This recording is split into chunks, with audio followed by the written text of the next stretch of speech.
This video will look at various ways to change your screen view in Excel. At the moment, my spreadsheet is in normal view, which is probably the most common view that people use. To change the view, you can go to the View tab and choose one of the options in the Workbook Views group. You can also use one of the options in the Zoom group. Page Break Preview displays where your pages break throughout the worksheet.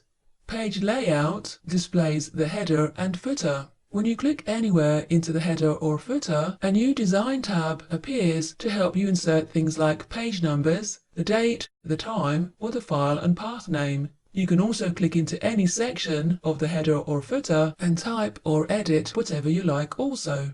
What's really nice here is that you can use the ruler to alter the margins just like you can in Word. When your mouse changes shape, you can click and drag in any direction at the top and on the left. To get back to normal view, you need to click outside of the header or footer, click on Normal from the View tab, or click on the first icon in the Zoom area in the bottom right corner of your screen. In this area, there are two further icons, one to go to Page Layout and the other to Page Break Preview. On the slider bar, you can click on the block on the middle and drag it left or right to zoom in or zoom out. Where my screen says 202% at the moment, you can click there to open the Zoom dialog box and choose whatever magnification you like from here. If you click on the minus next to the bar, you can zoom out in 10% blocks, and on the plus, you can zoom in 10% blocks. Alternatively, you can click on the Zoom button on the View tab and choose the option you like. You can click on 100% to resize your screen to standard size.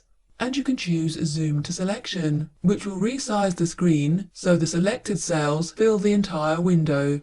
The last view to look at is Custom View. This is a great one to use if you find yourself constantly having to change the screen settings to your preference, but you need to store the view first. Make all the changes you like to the screen, and then click on Custom Views. Click on Add, give the view a name, and click OK. Now, no matter what I do to my screen, to get back quickly to my preferred view, I can go to Custom Views, click on the view I created, and then Show. And there you go.